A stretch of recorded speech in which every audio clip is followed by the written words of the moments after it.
اعوذ باللہ من الشیطان الرجیم بسم اللہ الرحمن الرحیم الحمد للہ والصلاة والسلام علی رسول اللہ وآلہ آل اللہ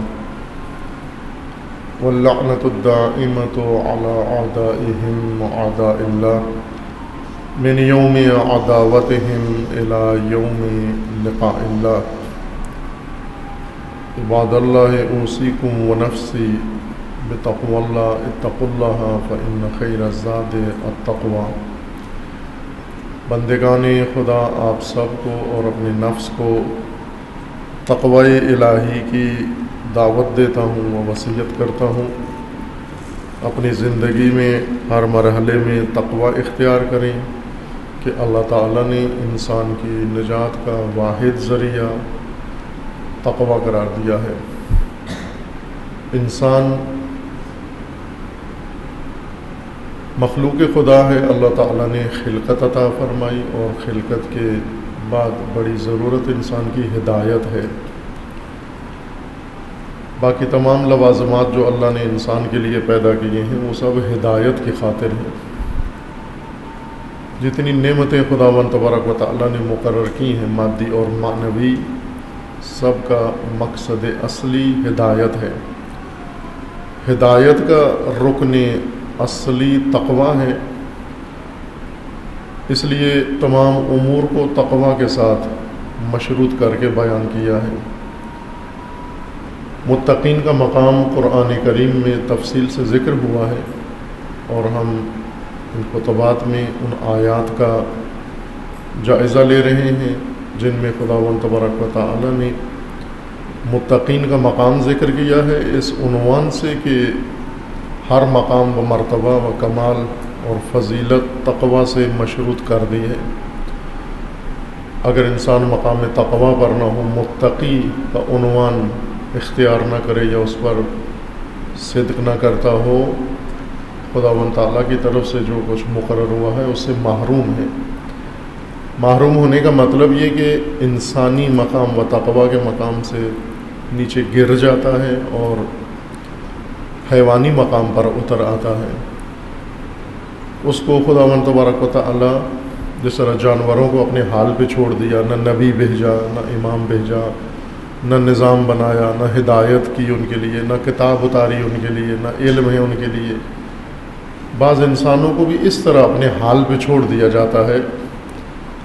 جس طرح جانور ہیں سرسبز چراگاہوں میں ہیں اور خواہشات و شہوات پوری کرتے ہیں، چرتے ہیں، چگتے ہیں، تولید نسل کرتے ہیں، اسی طرح بعض انسانوں کو بھی چھوڑ دیا ہے۔ ان کو کھانے پینے کی فراوان چیزیں دے دی گئی ہیں، رہنے کے لیے ان کو بڑے بڑے مکان دے دیے گئے ہیں، ماحول دے دیا گیا ہے عیش و عشرت کے لیے، لذت اٹھانے کے لیے، لیکن ہدایت سے محروم ہیں، یہ ہلاک ہیں یہ انسان۔ متقین کے لیے جن آیات میں مقام ذکر کیا گیا ہے ان میں ایک آیا 115 ہے سورہ مبارکہ آل عمران میں،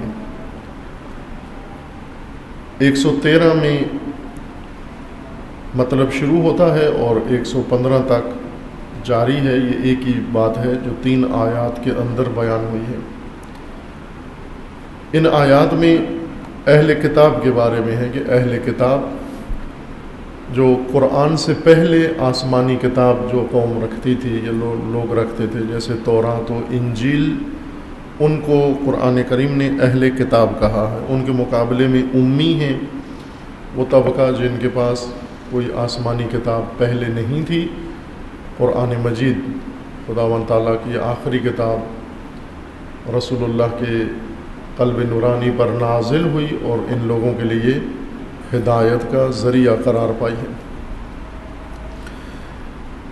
اہل کتاب کے بارے میں ہے کہ لیسوا سواء من اہل الکتاب، اہل کتاب کے جو لوگ ہیں یہ سب سوا نہیں ہیں، ایک جیسے نہیں ہیں، مساوی نہیں ہیں، فرق کرو ان کے درمیان۔ اہل کتاب میں سے جیسے سابقہ آیت پڑھی تھی اس میں بھی اہل کتاب ہی کا ذکر تھا کہ اہل کتاب میں سے کچھ ایسے ہیں جنہیں اگر آپ کروڑوں اربوں روپیہ دیں تو آپ کو امانت دیں، ان کو واپس کر دیں گے آپ کو، اور کچھ ایسے ہیں جنہیں 1 روپیہ بھی دیں تو واپس نہیں کریں گے، چونکہ ان کی فکر و سوچ یہ ہے کہ اہل کتاب کے علاوہ دوسروں کا ہمارے اوپر کوئی حق نہیں بنتا، لیس للأمیین علینا سبیل، ان کا کوئی حق ہمارے اوپر نہیں بنتا، ہمارا بنتا ہے، ان کا کوئی حق نہیں بنتا۔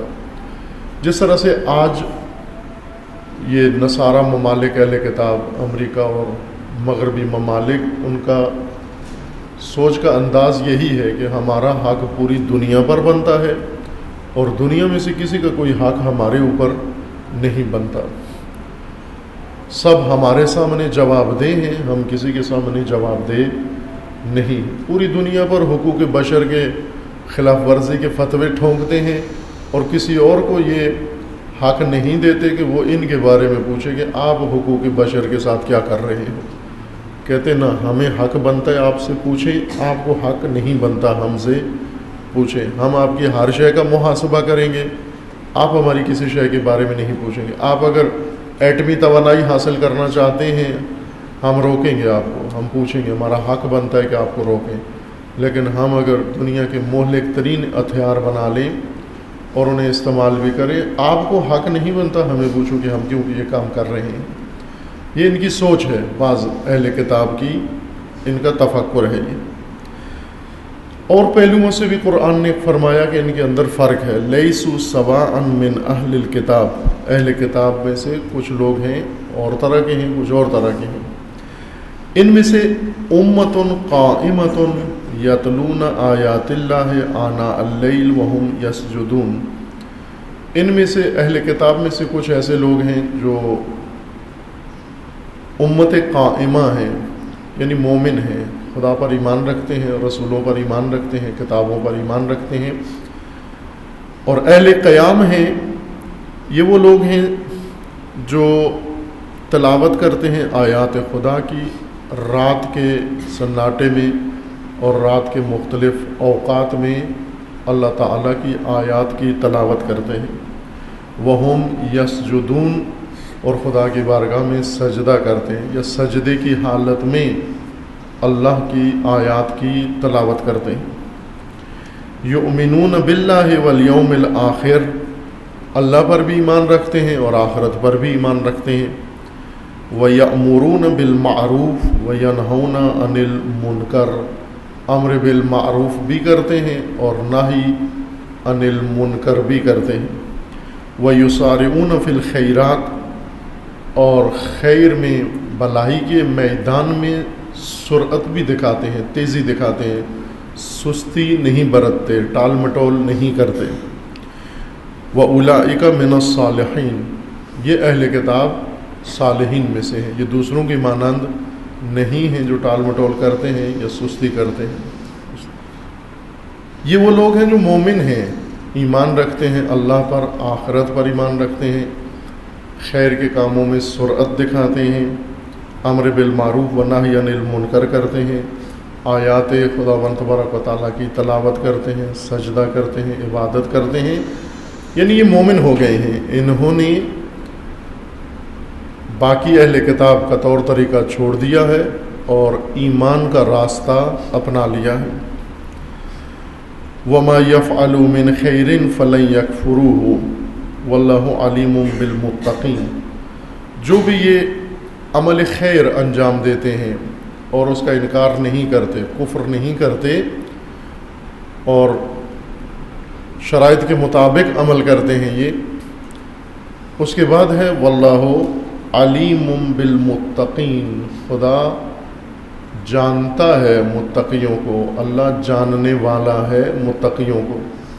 واللہ علیم بالمتقین، اللہ تعالیٰ کے اسماء حسنہ میں سے ایک اسم علیم ہے، و صفات الہی میں سے صفت علم ہے، اللہ کی ذات علیم ہے۔ پڑھتے بھی ہیں مختلف آیات میں بھی علیم کا ذکر ہوا ہے، جیسے سورہ آل عمران کی آیہ 115 میں ہے۔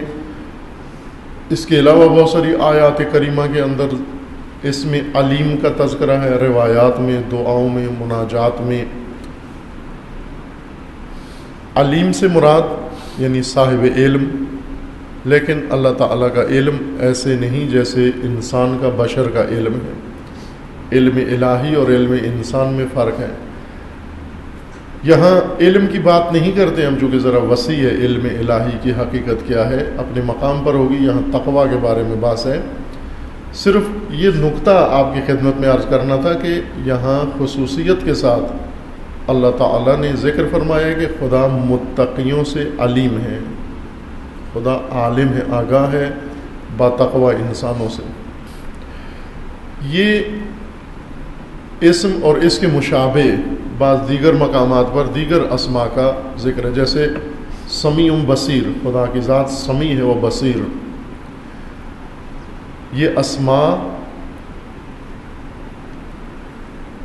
اعتقادی بات نہیں کر رہے بشر کو یہ بتانے کے لیے کہ اللہ کے اسماء میں سے سمیع ہے، بصیر ہے، علیم ہے، بلکہ انسان کو خبردار کرنے کے لیے ہیں، انسان کو بیدار کرنے کے لیے ہیں، انسان کو شعور دینے کے لیے ہیں۔ غافل انسان، جب انسان غافل ہو جاتا ہے اس وقت جیسے ماں باپ ہوں، معلمین ایسے بچوں کو جو توجہ نہ دیں، مثلا کلاس میں بیٹھے ہوئے ہوں، توجہ نہ دے رہے ہوں، سو رہے ہوں، تو معلم ان کو بیدار کرنے کے لیے مختلف الفاظ یا مختلف جملے استعمال کرتا ہے۔ ایک جملہ یہ ہے کہ بھائی بیدار ہو جاؤ، جاگ جاؤ، سنو، توجہ کرو، ایک یہ جملات ہیں۔ اس طرح کے جملے بھی قرآن کریم میں استعمال ہوئے ہیں کہ خبردار ہو جاؤ، بیدار ہو جاؤ، آگاہ ہو جاؤ، سنو، یہ بھی جملے استعمال ہوئے ہیں۔ لیکن ایک جملہ جو قرآن میں لوگوں کو متوجہ کرنے کے لیے ہے وہ یہ کہ خدا جاننے والا ہے، خدا دیکھنے والا ہے، خدا سننے والا ہے۔ تم جو کچھ کر رہے ہو اس سب سے خدا آگاہ ہے، وہ عالم ہے، اور خصوصاً متقیوں سے خدا عالم ہے۔ ویسے تو ہر چیز کا غیر متقی سے بھی کا بھی علم ہے اللہ کو، فاسق و فاجر کیا کر رہے ہیں اللہ کی ذات کو علم ہے۔ متقیوں کے بارے میں اللہ آگاہ ہے، یعنی با تقوی انسان متوجہ رہیں کہ خدا کی بارگاہ میں ہے، ان کے ہر قدم و ہر قول و ہر فکر کا علم ہے خدا کو، خدا کے علم میں ہے متقی۔ متقیوں کو اگر کہا جائے کہ خدا جانتا ہے، جس طرح لائق بچے کو معلم کہتا ہے کہ میں جانتا ہوں، آپ کو بخوبی جانتا ہوں، آپ کے بارے میں بالکل آگاہ ہوں، یہ اس کے لیے اعزاز ہے۔ لیکن اگر ایک نکمے آدمی کو ٹیچر کہے کہ میں جانتا ہوں تمہیں، اس کے لیے یہ دھمکی ہے، اس کے لیے خطرناک ہے۔ یہ کہنا کہ میں تیرے بارے میں سب کچھ جانتا ہوں، یہ قسم کا عذاب کا وعدہ ہے، یہ نوید ہے اس کو عذاب کے لیے کہ میں جانتا ہوں تو کیا کر رہا ہے، اور چونکہ میرے علم میں ہے، آگاہی میں ہے، اور تیرے اعمال سرزنش کے قابل ہیں، عذاب کے قابل ہیں، اس لیے اس شخص کے لیے یہ کہنا میں تجھے جانتا ہوں، اس کے اندر ایک دھمکی یا ایک تحدید موجود ہے۔ لیکن متقیوں کو جب کہا جائے، لائق لوگوں کو کہا جائے، کامیاب لوگوں کو جنہوں نے اچھے کام کیے ہیں، انہیں جب کہا جائے ہم جانتے ہیں آپ کو، آپ کیا کر رہے ہیں، ان کے لیے یہ ایک بشارت ہے۔ یعنی اس کا مطلب ہے کہ ہم نے جو کچھ کیا ہے رائگاں نہیں گیا، ہم نے جو کچھ کیا ہے ہمارے خالق و مالک کے علم میں ہے۔ اور علم میں ہونا کافی نہیں ہے، چونکہ اللہ کے علم میں ہونا اس طرح سے نہیں ہے جیسے انسان کے علم میں ہے۔ اللہ تعالیٰ کے علم میں آنا، اس کا مطلب یہ ہے کہ یعنی آپ کا یہ مقام خدا کی بارگاہ میں ہے، خدا اس سے آگاہ ہے، یعنی اس کا اجر، اس کا انعام، اس کا مرتبہ، اس کا مقام، جو کچھ اللہ نے دیا ہوا ہے وہ سب حاضر ہے۔ دن بھر لوگ کام کرتے ہیں، انسان مجموعی طور پر دیکھیں تو اس کے اندر طبیعت انسان میں کام چوری موجود ہے، فطرت میں کام فریضہ شناسی ہے، طبیعت میں فریضہ گریزی ہے۔ طبیعت کہتی ہے چھوڑو کام کو، فطرت کہتی ہے نہ، یہ ماموریت ہے، میں انسان ہوں، میری ذمہ داری ہے، میں نے بجا لانا ہے۔ طبیعت انسان کو کام چور بناتی ہے، جیسا پہلے بھی اشارہ کیا تھا، کام چور مختلف چور ہیں، سب سے بڑا چور نماز کا چور ہے۔ رسول اللہ کا فرمانا ہے کہ سب سے بدترین چور وہ ہے جو نماز چراتا ہے، نماز کو آداب سے نہیں پڑھتا، نماز کو وقت پر نہیں پڑھتا، نماز کو پورے اجزاء سمیت نہیں پڑھتا، مستحبات نہیں پڑھتا، آداب بجا نہیں لاتا، بلکہ بعض روایات میں ہے کہ کوے کی طرح ٹھونگے مارتا ہے، جس طرح کوا ہے کسی چیز کو چونچ مارتا ہے، یہ اس طرح سجدے کرتا ہے، ٹوٹل پورا کرتا ہے، فقط چور ہے۔ یہ سب سے بڑا چور ہے جو نماز چراتا ہے۔ اور کچھ لوگ ہیں جو مال چراتے ہیں، کچھ لوگ ہیں جو اور چیزیں چراتے ہیں، لیکن ایک چور وہ ہیں جو فریضہ چراتے ہیں اور کام چراتے ہیں، ذمہ داری چراتے ہیں، چور ہیں، کام چور عام کہا جاتا ہے کہ یہ آدمی کام چور ہے، جو کام اس کو دو انجام نہیں دیتا، بہانے وہیلے ہو اس کے مقابلے میں اور چیزیں کہانیاں سناتا ہے، یہ کام چور انسان ہے۔ انسان طبیعتاً ایسے ہے، کام چور ہے،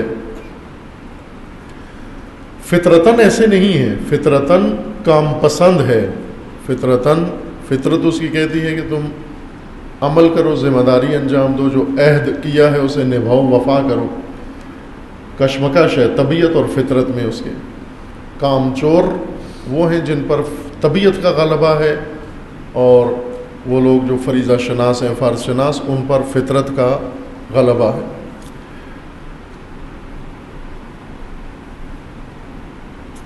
جب کہا جائے کسی انسان کو کہ ہم جانتے ہیں تم کیا کر رہے ہو یہاں پر، مثلا فرض کر لیں کہ کسی ادارے میں، تعلیمی ادارے میں، یا کسی اور فیکٹری مل میں، یا کسی جگہ بھی کام سونپا جائے لوگوں کو، اور پھر دونوں طبقوں کو، جنہوں نے کام کیا ہے اور جنہوں نے نہیں کیا، ان سب کو کہا جائے کہ ہم مکمل آگاہ ہیں آپ لوگ کیا کر رہے ہیں، ہم آپ کی کارکردگی بالکل مکمل جانتے ہیں۔ یہ بعض کے لیے دھمکی ہے اور بعض کے لیے بشارت ہے۔ جنہوں نے کچھ کیا ہے وہ خوش ہوں، وہ یہ احساس نہ کریں کہ پتہ نہیں ہم نے جو کچھ کیا ہے، پتہ بھی چلا اوپر مینیجر کو، ڈائریکٹر کو پتہ بھی چلا ہے یا نہیں چلا، ایسے ہی تھک گئے ہم، شاید اس کو مالک کو پتہ ہی نہ چلا ہم نے کیا کیا ہے۔ لیکن جب وہ کہتا ہے کہ مجھے پتہ ہے جو کچھ آپ نے کیا ہے، وہ اس کا مطلب یہ ہے کہ اس کا احترام بھی بڑھ گیا ہے، اس کا مقام بھی بڑھ گیا ہے، اس کا معاوضہ بھی بڑھ گیا ہے، اس کا اجر بھی بڑھ گیا ہے، اس پر مالک کا اعتماد بھی بڑھ گیا ہے۔ اس جملے کا معنی یہ ہے ہم جانتے ہیں۔ اور دوسرا جو کام چور ہے، جب اسے کہا جاتا ہے ہم جانتے ہیں، یعنی تو تیار ہو جا، تو نے کچھ بھی نہیں کیا اور مجھے خبر ہے تیرے لہجے لہجے کی، تو نے خلوتوں میں کیا کیا ہے، تو نے جلوتوں میں کیا کیا ہے، تو نے تنہا کیا کیا ہے، تو نے دوسروں کے ساتھ مل کر کیا کیا ہے۔ اسے ڈرنا چاہیے، اسے کانپنا چاہیے، اسے استغفار کرنی چاہیے اس جملے سے کہ ہم جانتے ہیں۔ بس یہ جملہ قرآن کریم میں و دیگر نصوص دینیہ میں استعمال ہوا ہے کہ اللہ سمیع و بصیر ہے، اللہ علیم ہے، وہ آپ خود ہی سمجھ جائیں جس کیٹیگری میں ہیں ہم خود ہی سمجھ جائیں اس جملے کا معنی کیا ہے۔ یہاں پر جو خدا جانتا ہے، یہ علم کلام کی بات نہیں ہو رہی کہ ہم خدا کی صفات بیان کی جا رہی ہیں، انسان کو سمجھایا جا رہا ہے کہ بشر خدا کو جاہل نہ سمجھنا، خدا علیم ہے، یہ نہیں بتایا جا رہا، بلکہ یہ بتایا جا رہا ہے کہ تو جو کچھ کرتا ہے اللہ کے علم میں ہے۔ اور خصوصیت کے ساتھ متقین مطمئن رہیں، متقین جس حالت میں جو عمل انجام دیں گے وہ اللہ کے علم میں ہے، یعنی رائے گاہ نہیں جائے گا، ضائع نہیں ہوگا، اس کا اجر متقین کے لیے خدا کے ہاں محفوظ ہے۔ یہ ایک مورد تھا جو سورہ آل عمران میں آیا 115 میں ذکر کیا گیا ہے۔ سورہ آل عمران میں آیا دیگر میں یہی مضمون اور متقین کے لیے مطلب دیگر تکرار ہوتا ہے۔ آیا 133 میں خداوند تبارک و تعالیٰ نے ذکر فرمایا ہے کہ وَسَارِعُوا إِلَىٰ مَغْفِرَةٍ مِّن رَبِّكُمْ وَجَنَّةٍ عَرْضُهَا السَّمَاوَاتُ وَالْأَرْضُ اُعِدَّتْ لِلْمُتَّقِينَ۔ سارعوا، تیزی سے جاؤ، سپیڈ کے ساتھ جاؤ، سرعت کے ساتھ جاؤ، یہ حکم ہے اللہ تعالیٰ کا۔ سارعوا، سستی مت دکھاؤ، کاہلی مت دکھاؤ، ٹال مٹول مت کرو. یہ بھی انسان کی طبیعت میں ہے، طبیعت ٹال مٹول کرتی ہے. جس طرح بنی اسرائیل کو جو حکم ملتا تھا وہ ٹال مٹول کرتے تھے. انہیں کہتے تھے جنگ کرو، ہیلے بہانے کرتے تھے. تب یہ کہتے طبیعت خراب ہے، پاؤں میں درد ہے، سر میں درد ہے، دوپہر ہے، جنگ نہیں ہوتی. علی علیہ السلام کی فوج بھی ایسے ہی تھی. نہج البلاغہ کے خطبے میں ہے کہ مولا علی کی فوج ایسی ہی تھی. ان کو حکم دیتے تھے اٹھو، وہ کہتے تھے گرمی ہے، دوپہر ہے، ابھی برسات کا موسم ہے، ابھی سردی آتی تھی. پھر مولا علی کہتے اٹھو جنگ کریں، اٹھو جہاد کریں. وہ کہتے تھے ابھی اتنی سردی میں تلوار ہی نہیں پکڑی جاتی، باہر ہی نہیں نکلا جاتا، بدن کانپ رہا ہے، بستر سے کیسے نکلیں. اس طرح کی فوج مولا علی کو ملی ہوئی تھی. اور کبھی ان کو کہتے ہیں نکلو جہاد کرو، کہتے تھے ابھی تو فصلیں تیار ہیں، فصلیں کون کاٹے گا، ہماری کٹائی کا موسم آ گیا ہے. وہ کٹائی کے لیے چلے جاتے تھے، مولا علی تنہا بیٹھے رہتے تھے.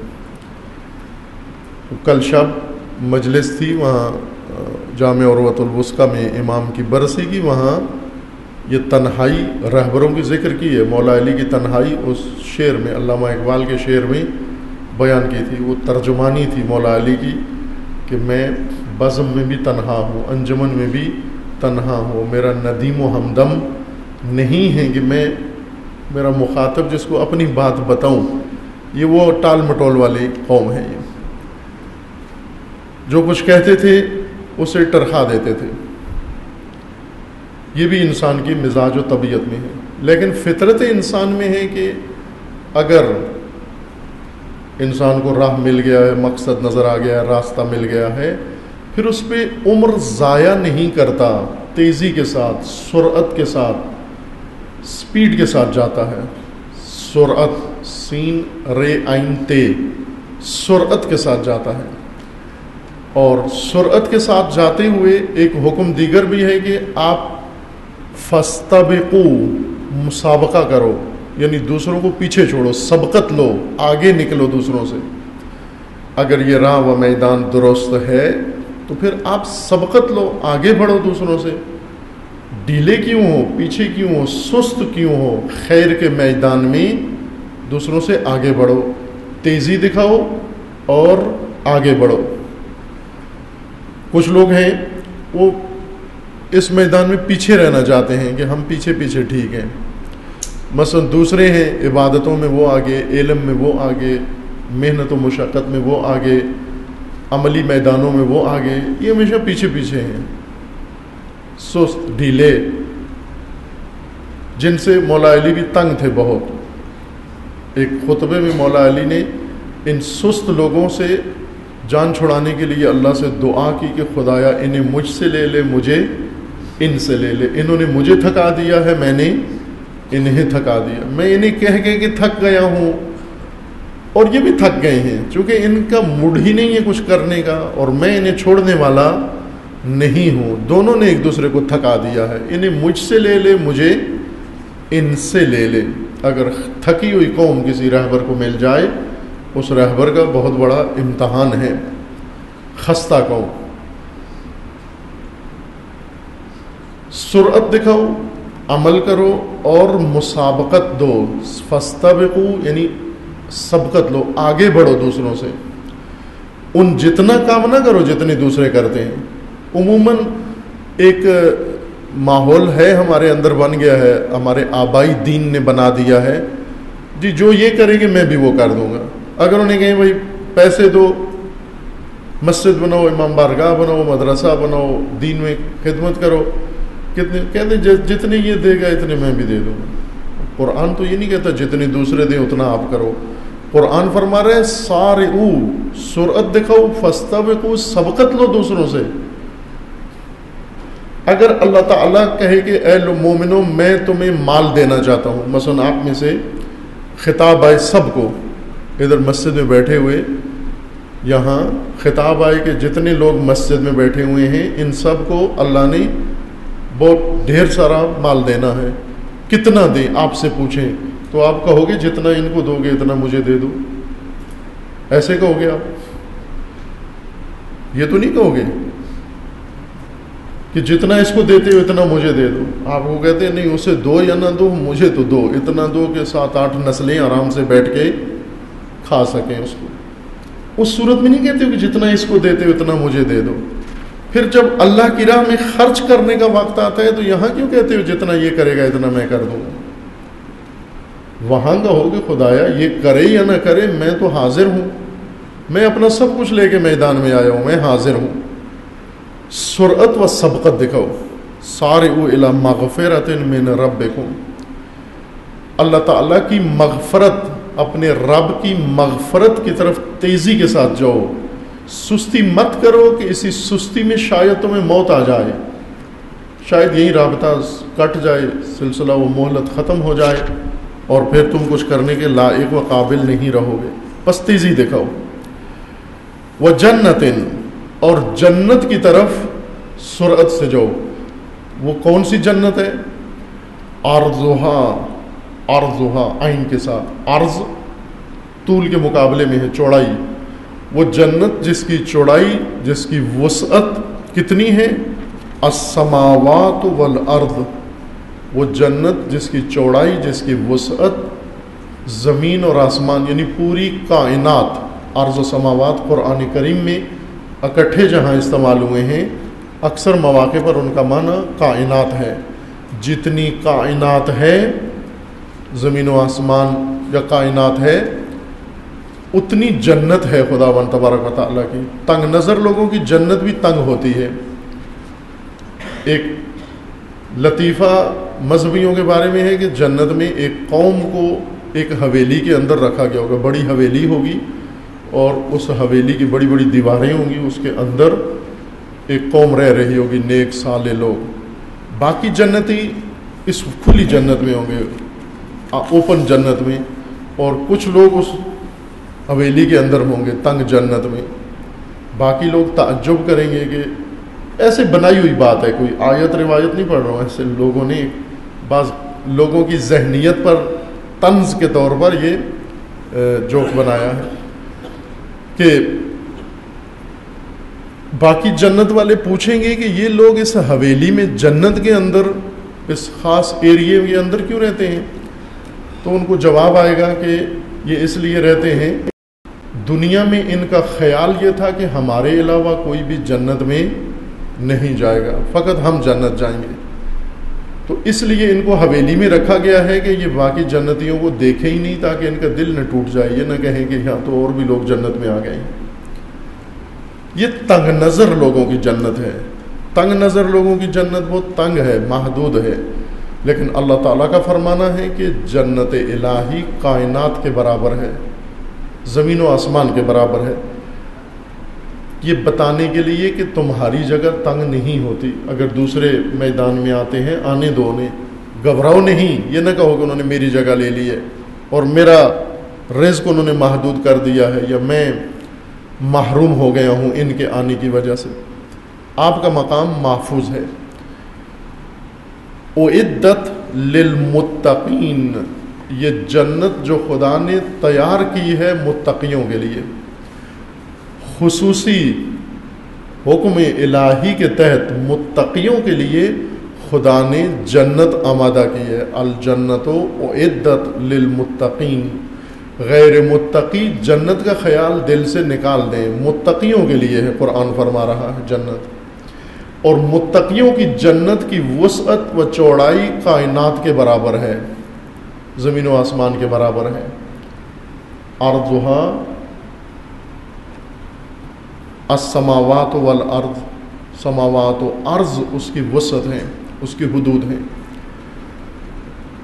اس آیہ کریمہ میں جنت کو معین و مخصوص کر دیا گیا ہے کہ جنت آراستہ کی گئی ہے, بنائی گئی ہے متقیوں کے لیے. جنت کے بارے میں تصحیح کر لیں اپنے ذہن کی ہم, چونکہ وعدہ ہے اللہ تعالیٰ کا, اعمال صالحہ کے بدلے میں جنت ہے اور اعمال سیئہ کے بدلے میں جہنم ہے. جنت و جہنم کو ہم نے اپنے ذہنوں سے خیالات میں اور شکل دے دی ہے. قرآن کریم اور بات کر رہا ہے, ہم نے اسے اور رنگ میں بدل دیا ہے. ہم نے جنت کو یہ سمجھا ہوا ہے کہ جہاں عیش و عشرت و لذت اور ہر وہ چیز جو یہاں دنیا میں ممنوع ہے وہ وہاں آزاد ہے. اس کو تو جنت نہیں کہتے, یہ جنت ہے. کہ جتنی چیزیں یہاں حرام ہیں وہاں ساری مفت بھی ملیں گی، زیادہ بھی ملیں گی اور اجازت بھی ہے ان کو۔ مثلا یہاں پر آپ کے لیے ایک زوجہ، وہاں پر ہزاروں لاکھوں۔ یہاں پر کچھ چیزیں کھا سکتے ہو، کچھ نہیں کھا سکتے ہو۔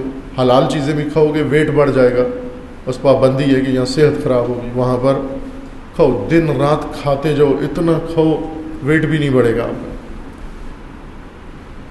شہوتیں جتنی ہیں، ایک شہوت ہے کھانے کی، ایک شہوت ہے جنسی، ایک شہوت ہے مقام کی۔ جتنی شہوات ہیں ہم نے وہ ساری جنت میں فرض کی ہوئی ہیں کہ یہ وہاں پوری ہوں گی۔ یہاں تو ہم تشنا رہ گئے، شہوات پوری نہیں کر سکے، جنت میں ساری کسریں نکالیں گے۔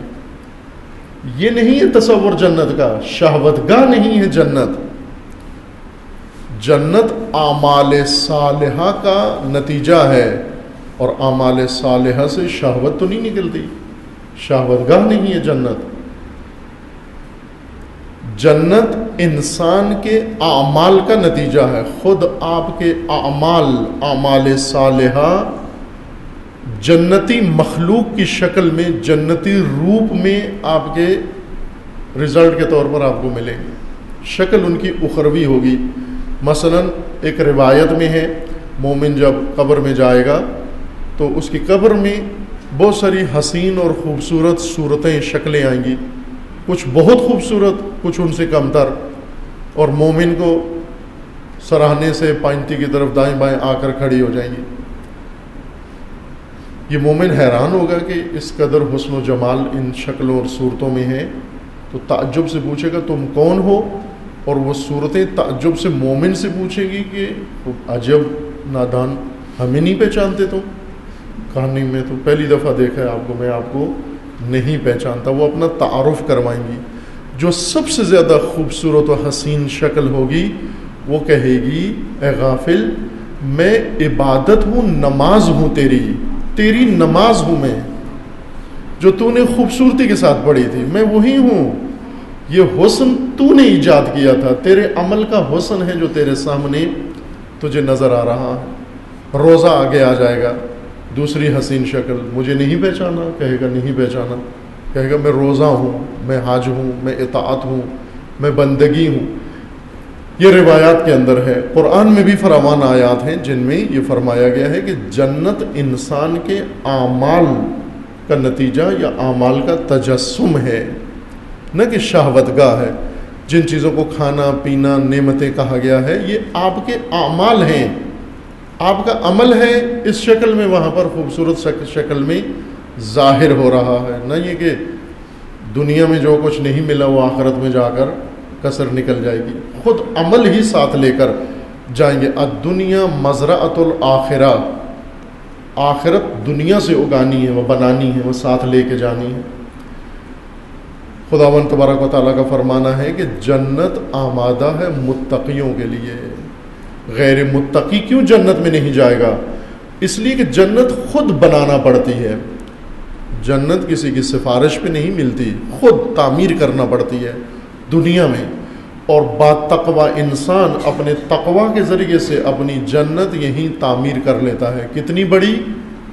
عرضھا السماوات والارض، کائنات جتنی وسیع جنت مومن اسی دنیا میں اپنی بنا لیتا ہے، تعمیر کرتا ہے۔ اس لیے آمادہ ہے جنت اس کے لیے۔ یہ عظیم مقام و مرتبہ اس کے لیے آمادہ ہے۔ جنت کے کئی درجے ہیں۔ ایک جنت وہ جس میں انسان کے اعمال ان شکلوں میں ظاہر ہوں گے۔ ایک جنت ہے اس سے بھی بالا تر، جس میں انسان کی معرفت نے ظہور کرنا ہے، علم انسان و معرفت انسان، عمل سے بالا تر معرفت انسان نے ظہور کرنا ہے۔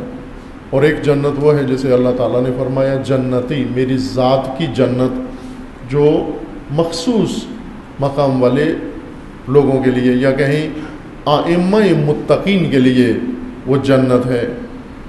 یا ایتھا النفس المطمئنہ ارجعی الی ربک راضیۃ مرضیہ وادخلی جنتی، میری جنت میں آ جا، میری جنت میں، نہ کہ وہ جنت جو میری ملکیت ہے اس میں آ جا، میری جنت میں آ جا، چونکہ وہ بھی میری جنت ہے، چونکہ میں نے پیدا کی ہے، لیکن تو اس میں نہ جا، تو میری جنت میں آ، ذات کی جنت میں آ جا، کہ یہ جنت بہت اعلیٰ و عرفہ مقام ہے، کہ خداوند تعالیٰ سب کو انشاءاللہ اس مقام کے لیے توفیق عطا فرمائے۔ عزیزان، تقوی انسان کی زندگی کی بنیادی شرط ہے ہدایت کے لیے، سارا دار و مدار تقوی پر ہے۔ آج 2 آیات تقوی کے بارے میں یعنی متقیوں کے بارے میں آپ کی خدمت میں پڑھی ہیں۔ ایک یہ کہ متقیوں سے خدا آگاہ ہے، جانتا ہے، علیم بالمتقین، یعنی متقی خوش رہیں، یہ نہ کہیں کہ ان کا متقی ہونا دوسروں، یہاں دنیا میں فرق نہیں ہے متقی اور غیر متقی، الیکشن ہوتا ہے متقی بھی کھڑا ہوتا ہے، غیر متقی بھی، شادی ہوتی ہے ایک ہی ٹیبل پہ دونوں بیٹھے ہوتے ہیں، اور ایک ہی محلے میں دونوں بیٹھے ہوں، متقی غیر متقی۔ ہم انسانوں کے معیاروں میں متقی اور غیر متقی میں کوئی فرق نہیں ہے، ہم انسانوں کے معیاروں میں مومن اور فاسق میں کوئی فرق نہیں ہے، لیکن اللہ تعالیٰ کے دین میں فرق ہے۔ افمن کان مومنا کمن کان فاسقا، آیا مومن فاسق کی طرح ہے؟ بھلے ہم کہتے ہیں صحیح نہیں ہے، برادری کا فرد ہے، ٹھیک ہے، یہ مومن ہے وہ غیر مومن ہے، مومن غیر مومن سے مراد یہ نہیں کہ شیعہ اور غیر شیعہ، ایک اصطلاح پاکستان میں یہ کہ شیعہ جیسا بھی ہو مومن ہے، قرآن کی اصطلاح ایسے نہیں ہے کہ شیعہ جیسے بھی ہو مومن ہے۔ مومن ہونے کے لیے ارکان ہیں، جس میں وہ ارکان پائے جاتے ہوں گے وہ مومن ہے، جس میں وہ ارکان نہیں پائے جاتے اس کو قرآن فاسق کہتا ہے، فاسق۔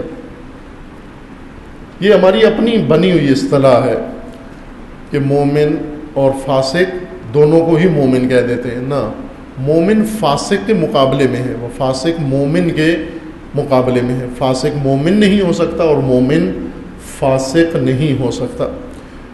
ہم نے معیاروں میں ان کو برابر کر رکھا، لاتے ہیں دونوں کو، فاسق و مومن دونوں کو صدر مجلس قرار دیتے ہیں، مومن و فاسق دونوں کو ایک کرسی پہ بٹھا دیتے ہیں، بلکہ بسا اوقات الٹ کرتے ہیں، فاسق کو صدر محفل قرار دیتے ہیں، مومن کو نیچے بٹھا دیتے ہیں۔ یہ ہمارے معیارات ہیں، دنیاوی معیارات ہیں، لیکن اللہ کے ہاں ایسے نہیں ہیں۔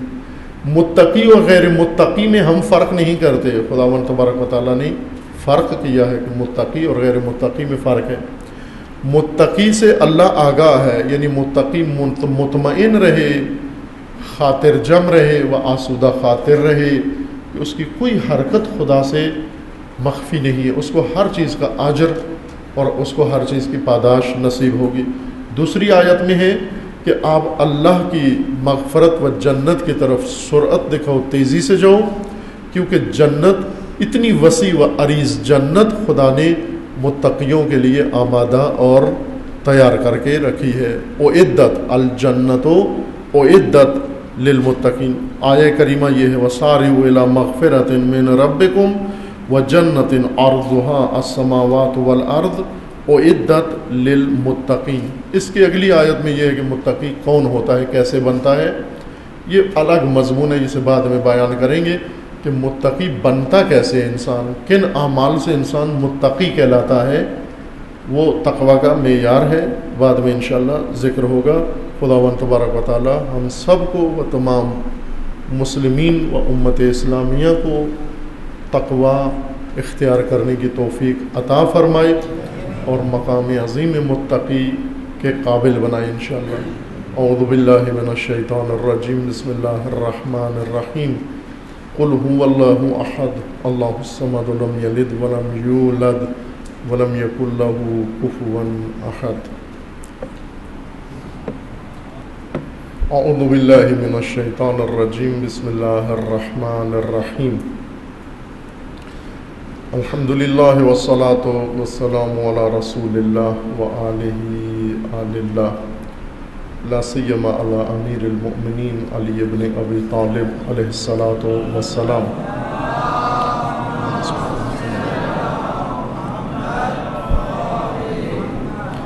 و فاطمۃ الزہرا سیدۃ نساء العالمین،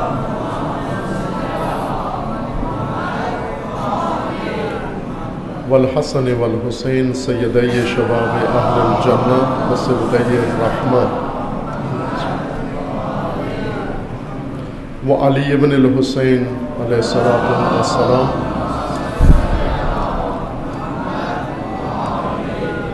ومحمد ابن علی علیہ السلام وجعفر ابن محمد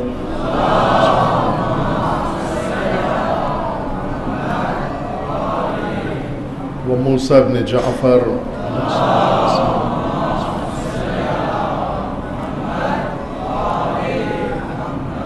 وعلی ابن موسیٰ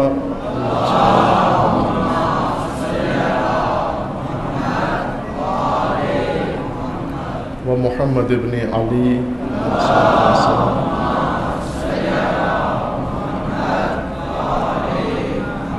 وعلی ابن محمد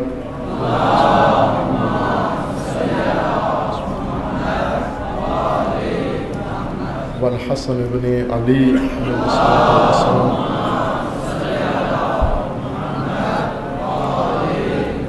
والحجت ابن الحسن القائم المہدی علیہ السلام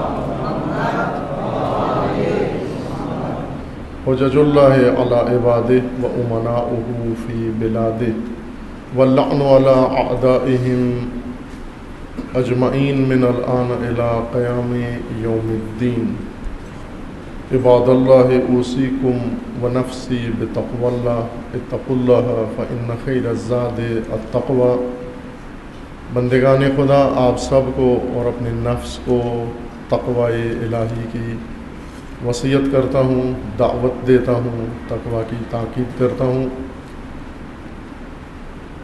اپنی زندگی میں، زندگی کے جملہ امور میں، معاملات میں، گھریلو امور میں، کاروباری امور میں، ذاتی امور میں، فرائض کی ادائیگی میں، حقوق اللہ میں، حقوق العباد میں تقوی اختیار کریں، با تقوی رہیں۔ تقوی وہ حد ہے جس کے اندر انسان رہے،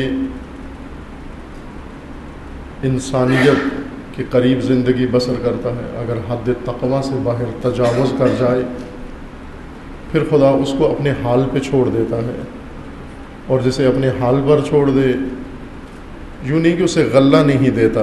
یہ ذہن میں غلط فہمی نکال لیں۔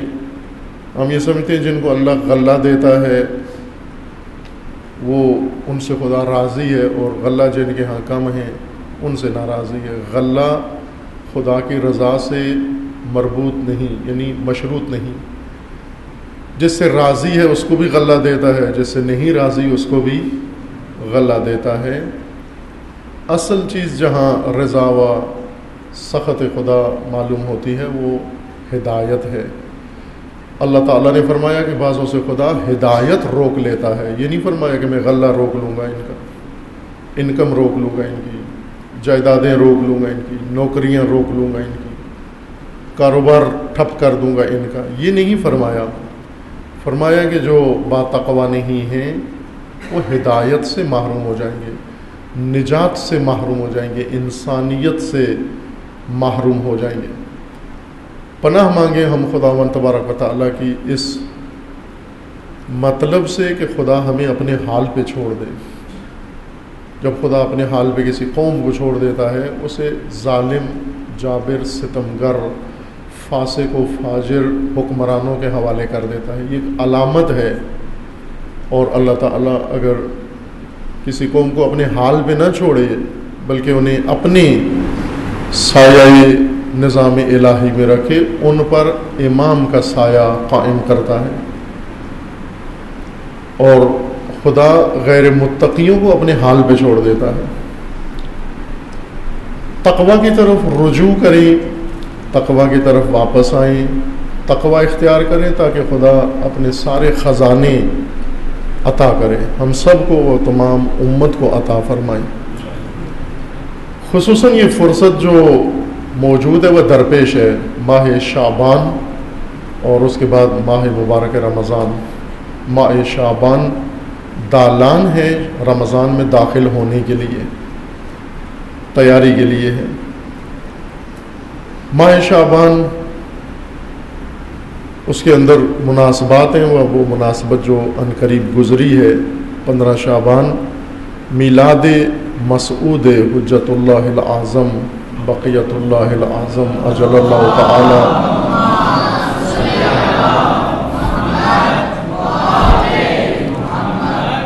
اجل اللہ تعالی فرجہ الشریف، یہ میلاد مسعود و یہ مناسبت آپ سب کو و تمام راہروان راہ امامت و ولایت و تمام امت اسلامیہ کو مبارکباد عرض ہے۔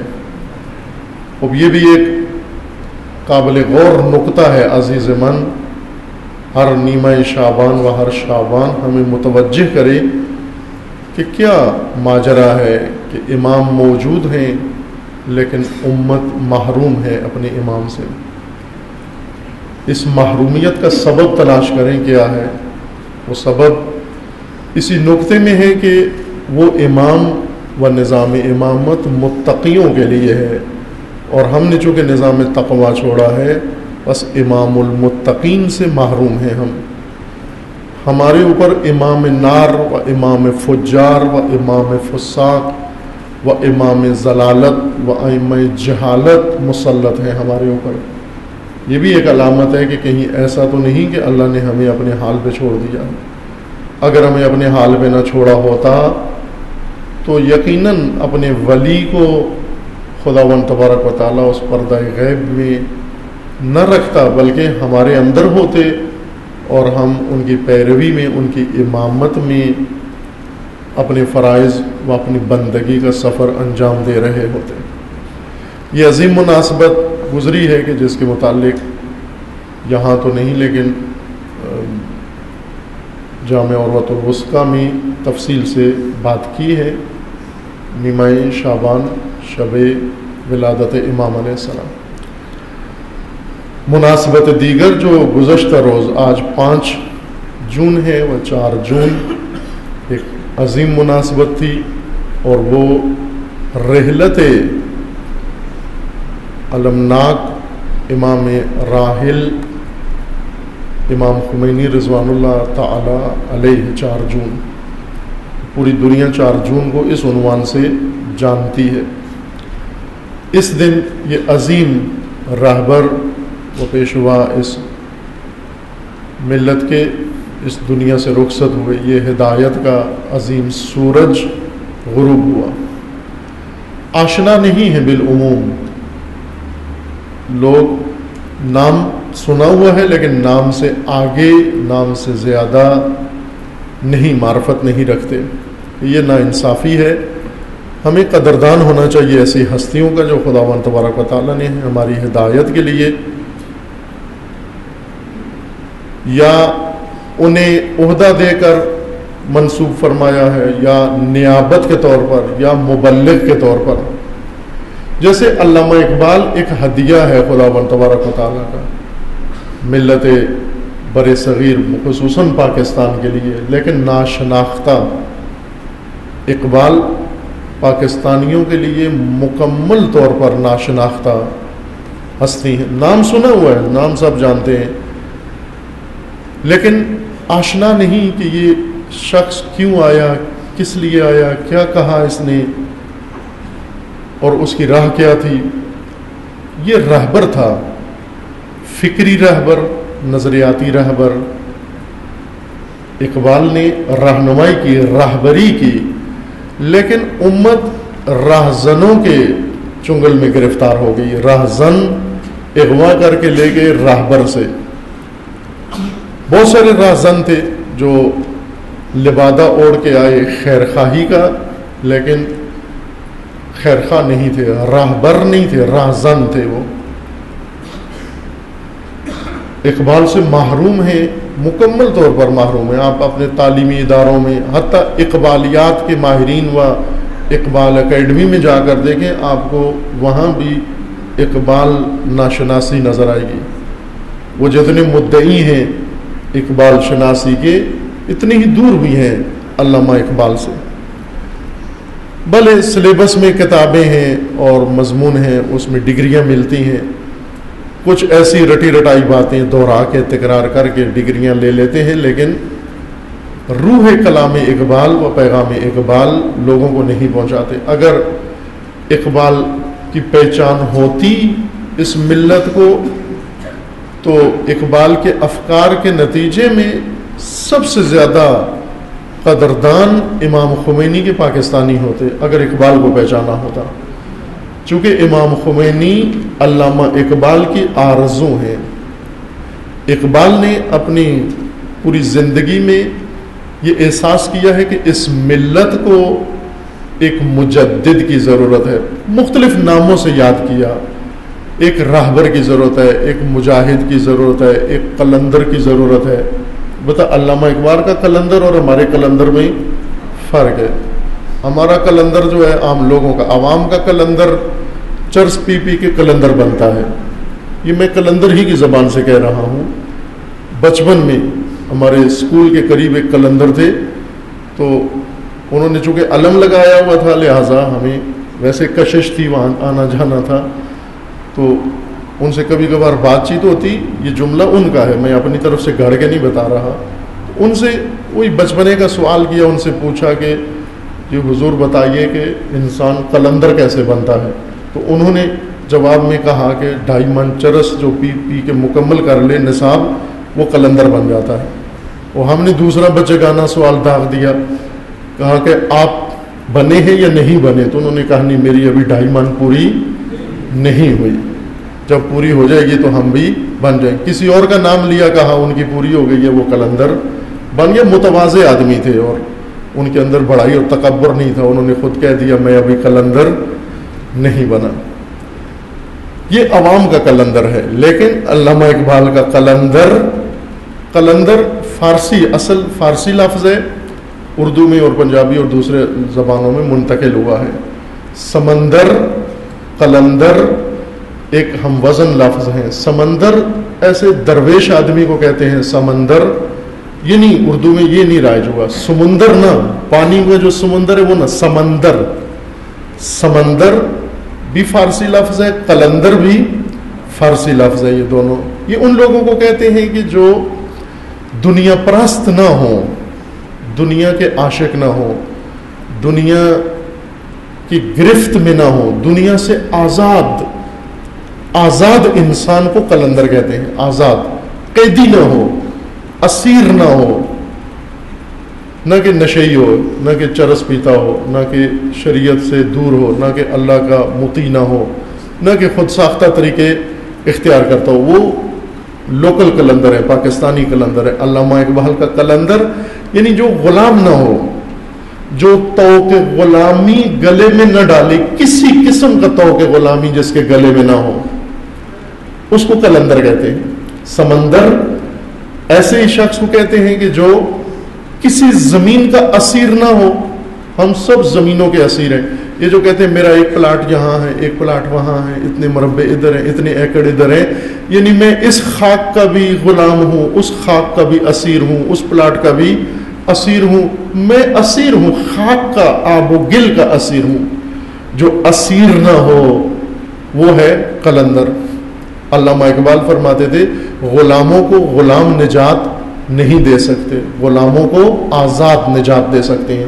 اس لیے علامہ نے کہا کہ وہ قلندر نجات دے سکتا ہے، اس اصطلاح میں جو علامہ کے مد نظر ہے کہ آزاد انسان، آزاد ہر چیز سے، اپنے نفس سے آزاد ہو، اپنی خواہشات سے آزاد ہو، اپنی ہوا و ہوس کی قید سے آزاد ہو، تعلقات جو دنیا میں انسان نے بنا رکھے اور ان کا قیدی بن گیا ہے، ان تعلقات سے آزاد ہو۔ قیدی ہوتا ہے۔ ابھی آپ دیکھ لیں مثلا روز جمعہ ہے، روز جمعہ آزاد لوگوں کے لیے اور طرح سے ہے، قیدیوں کے لیے اور طرح سے ہے۔ قیدی کیا کہے گا آپ کو؟ وہ جاب ہے، کاروبار ہے، فلاں ہے، ہزار چیز کا قیدی ہے، ہزار چیز کا اسیر ہے۔ فارسی شاعر حافظ شیرازی، ان کا ایک بہت خوبصورت شعر ہے قلندر کی تعریف میں کہ قلندر کس کو کہتے ہیں، اور کہا کہ ہمیں اسی کی ضرورت ہے کہ غلام ہمت آنم کے زیر چرخ قبود زہرچ رنگ تعلق پذیرد آزاد است۔ حافظ شیرازی کہتے ہیں کہ میں اس کا غلام ہوں، نوکر ہوں، جو آسمان کے نیچے موجود ہر شے کی اسارت سے آزاد ہے، کسی چیز کا قیدی نہیں ہے۔ ایسا آزاد انسان بشر کو آزادی دلا سکتا ہے، دین کو آزاد کر سکتا ہے، جو آزاد ہو۔ امام خمینی آرزو تھے علامہ اقبال کے، یعنی ایک ایسا شخص جو اللہ کی بندگی کے علاوہ کسی قسم کی قید کا اسیر نہیں ہے، نہ وطن کا قیدی ہے، نہ زبان کا قیدی ہے، نہ قومیت کا قیدی ہے، نہ نفس کا قیدی ہے، نہ مقام کا قیدی ہے، نہ شہرت کا قیدی ہے، نہ نام و نمود کا قیدی ہے، نہ عنوان کا قیدی ہے، نہ مال کا قیدی ہے، کسی چیز کا اسیر نہیں ہے۔ علامہ فرماتے تھے کہ یہ نجات دینے والا ہے، اسیر تو نجات نہیں دے سکتا۔ غلام، ہاں، ہزار غلام آ جائیں اور رہبر بن کر غلاموں کے اوپر رہبری کریں، یہ نہیں نجات، یہ مزید ملت کی بدبختی کا باعث بنیں گے۔ امام خمینی وہ ہستی ہیں، وہ قلندر ہے اقبال کا، جو زیر آسمان ہر چیز کے قید سے آزاد ہیں۔ عزیزان، یہ جملے فقط عقیدت کے نہیں ہیں، میں کوشش کر رہا ہوں کہ شناخت پیدا ہو، معرفت پیدا ہو۔ اقبال کو پہچاننا ضروری ہے، اقبال کی تعریفیں کرنا اس سے کہیں بہتر اقبال کی شناخت ہے۔ امام کی تعریفیں کرنا اس سے بہتر ہے کہ ہم تقدیس نہ کریں، معرفت پیدا کریں، شناخت پیدا کریں۔ تقدیس سے کچھ حاصل نہیں ہوتا، ہم ان کی تعریفیں کریں، ان کے قصیدے پڑھیں، ان کے مرثیے پڑھیں، نہ، ان کی معرفت پیدا کریں گے یہ ہستیاں کیا پیغام لے کر آئی اور کیا ہمیں بتانے آئے ہیں۔ امام خمینی آزاد ہیں ہر چیز سے۔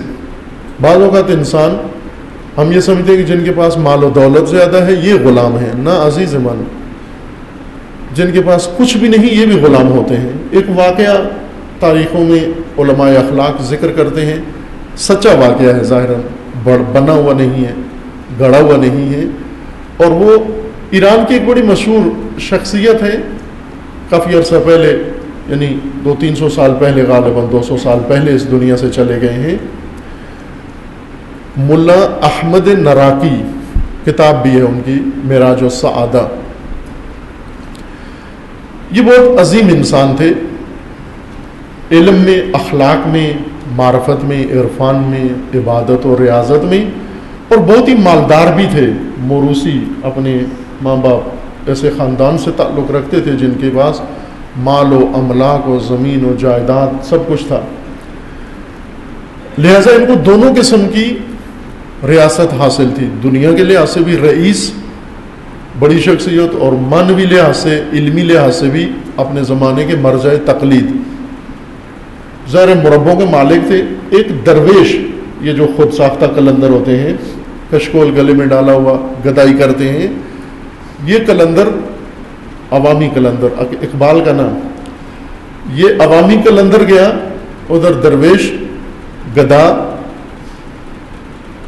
کہ میں جاؤں جا کے اس شخص کو دنیا سے نجات دوں، یہ دنیا کا اسیر ہے، اس کے اتنی مکان ہیں، اس کے اتنے کھیت ہیں، اس کے اتنے جانور ہیں، اتنے ریوڑ ہیں، اور یہ انہی میں لگا ہوا، میں اس کو نکالوں اور خدا کی طرف لے کر جاؤں۔ جا کر اس درویش نے بہت اصرار کیا کہ آپ اتنے اچھے آدمی ہو لیکن دنیا میں غرق ہو، چھوڑو اس دنیا کو۔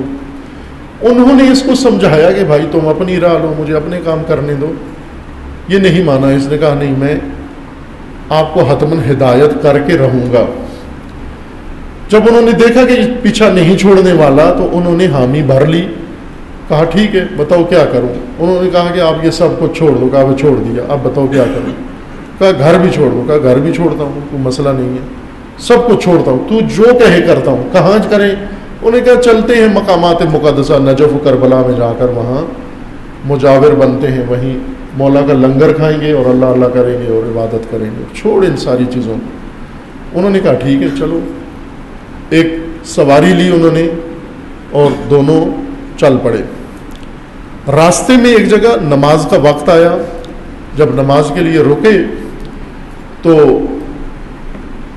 ملا نراقی نے کہا کہ نماز پڑھنی ہے، یہاں نہر ہے، ندی ہے، نالی ہے، وضو کرتے ہیں، نماز پڑھتے ہیں۔ وہ درویش جو تھا جب نماز کا وقت آیا تو اس کو اپنا کشکول یاد آ گیا۔ کشکول وہ برتن جو اس نے لکڑی کا یا کسی چیز کا بنایا ہوتا ہے جس میں سب کچھ ڈالتا ہے، چونکہ چلتے ہوئے وہاں بھول آیا، بھولا نہیں تھا بلکہ اس عالم بزرگوار نے اپنے نوکر سے کہا تھا کہ اس کو چھپا دو، اس کا کشکول کہیں غائب کر دو. انہوں نے غائب کر دیا، یہ بھول کے چل پڑا. جب نماز کا وقت آیا تو اس نے کہا میں تو نالی میں وضو نہیں کرتا ہوں، پانی کے ندی میں نہر میں تو وضو نہیں کروں گا. کہا کہاں کرو گے؟ کہ میں کشکول میں کرتا ہوں وضو. انہوں نے کہا خوب اب نہیں ہے، کشکول گم ہو گیا، چھوڑو چلتے ہیں. کہا نہیں، کشکول کے بغیر تو میں زندگی گزار ہی نہیں سکتا، کشکول کے بغیر تو ایک قدم آگے نہیں جاؤں گا میں. انہوں نے بہت اصرار کیا کہ بھائی اگلے شہر سے ایک اور خرید لیں گے، نجف کربلا میں بھی ملتا ہے، وہاں بھی جا کے کشکول خرید لیں گے، اس میں کیا. اس نے کہا نہیں، میں تو جا ہی نہیں سکتا، کشکول کے بغیر تو مجھے نیند ہی نہیں آتی. میں کھانا بھی اسی میں کھاتا ہوں، پانی بھی اسی میں پیتا ہوں، وہ تو میرا اوڑھنا بچھونا ہے. درویش کی ملکیت فقط یہ کشکول ہے.